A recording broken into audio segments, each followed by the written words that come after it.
Hello, I'm Alton. I am lucky enough to live on the New Forest. I'm making a film about Pannage, and this film is about when pigs are let out on the forest. And to explain more, here is Hayden Bridgeman, who is a National Park Ranger. Hayden, over to you. So my name is Hayden Bridgeman. I am North Area Ranger for the New Forest National Park Authority. My role is about talking to people. So I'm out and about in the forest, talking about how people can enjoy the New Forest, but also what they can do to protect it. We do patrols on foot and on bike. We do litter picks, we do hedge planting and conservation days, and we do pop-up events in different forest car parks. So today I'm going to talk a little bit about New Forest Pannage. So Pannage was introduced right back in 1079 by William the Conqueror.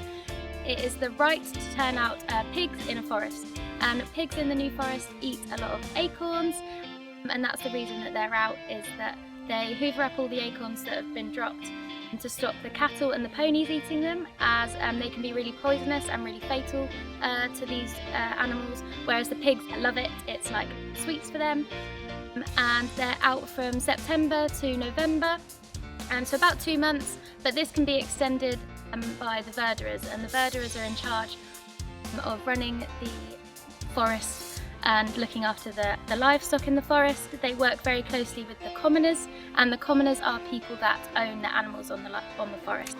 Hello, I'm Andrew Alton, and I'm a New Forest commoner, farmer as well, and we are located on what we call the northern commons of the forest.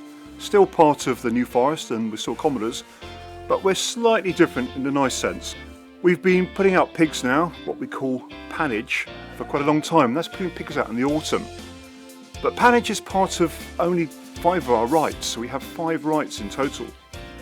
And these 5 rights consist of, as you mentioned, pannage, the right to pasture, turning out our cattle and our ponies out on the forest, the right to turbary, and that's the right to cut turf.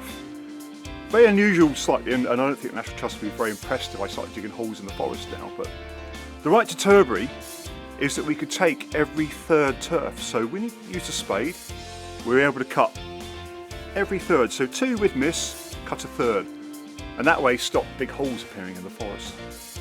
We then have the right to estovers, which is the right to collect timber, and that's where the expression came from, by hook or by crook. We're allowed to go out onto the forest and use a crook to pull down their branches. But looking back in those times, you'd be very, very careful, because I mean, you pull down a live branch, you're liable to have your arm chopped off at that stage. So that was the right to estovers. And lastly, the right to marl. Now the New Forest itself is on a bit of a syncline, a bit of chalk, and at either end of it, the chalk gets very close to the surface.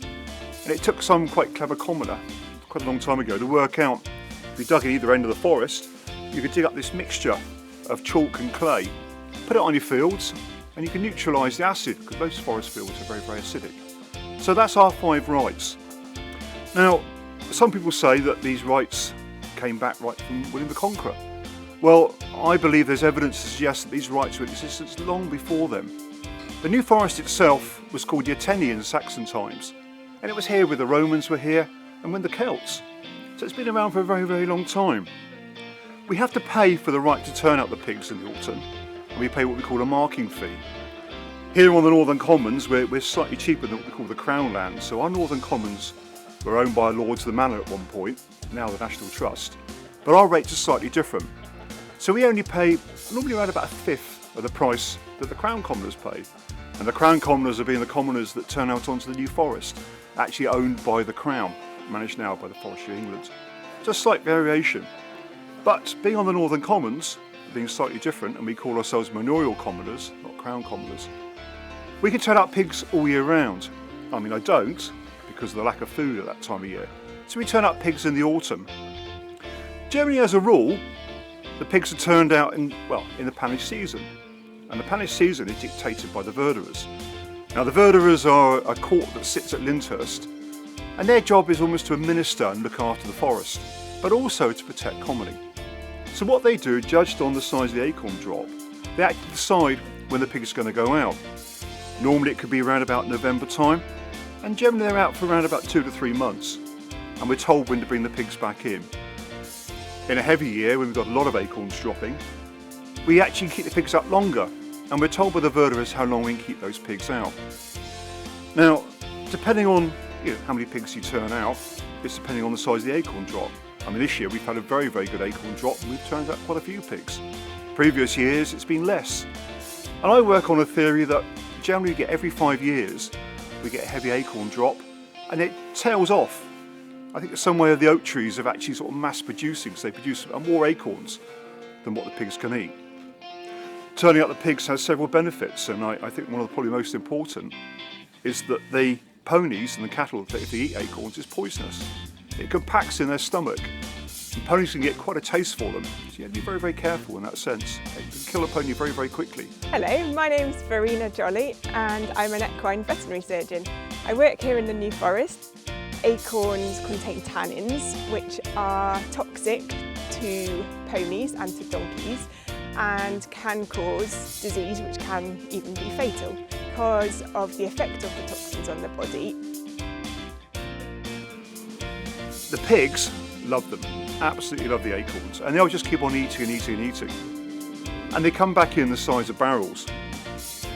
What we have to do, we have to put rings in the pigs' noses to stop what we call hooking. Now, hooking is when the pigs turn the ground over and they make a hell of a mess. If you see a ploughed field, a pig can achieve that in a very, very short period of time.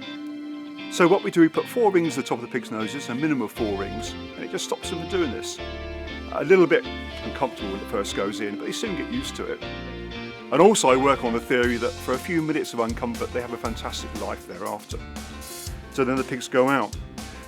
We tend to put out more native breeds. You don't necessarily have to, but we do. And we put out the what we call the Hampshire Saddleback, which is a black pig with a white band over the top of its shoulders. They're very, very hardy, they do very well in the forest, and I say they love the acorns, but also the fact that they can cope with being outside. A lot of modern pigs have very thin coats, the white pigs that you often see. Well, the native pigs tend to have a lot more hair on their backs and they survive very, very well on the forest. We bring them in normally around about just before Christmas, around about sort of mid-December, and I can tell you the pork is absolutely fantastic. The crackling is even better if you like crackling. Plenty of salt in it, cook it well in the oven. But the other thing as well is, notice that the pigs are quite lean. We had a sort of camera put on the back of one of the pigs one year, and it was found the pigs would travel up to 7.5 miles in a day and they'd just keep on moving. So you'd imagine any fat they put on burnt off quite quickly. And with us, and we come to the end of my Pannage film. We've come to a restaurant in the New Forest, only a couple of miles away, where a Pannage boat has been repaired. And alongside me today is Hayden. How are you? I'm good, thanks for us. We're in Bartley Lodge in Pannage, which prides itself on using seasonal produce and locally sourced ingredients. My name's Nigel, I'm the head chef at Bartley Lodge Hotel. Today I'm going to be cooking a Pannage pork dish with some pork tenderloin, which is supplied to us by Andrew Norton from Storms Farm. My Pannage pork dish, pork tenderloin, creamy mashed potato, apple puree. After you. Thank you. So good. Really recommend, and a real taste of the New Forest. If you've enjoyed watching this YouTube video, please subscribe to my YouTube channel.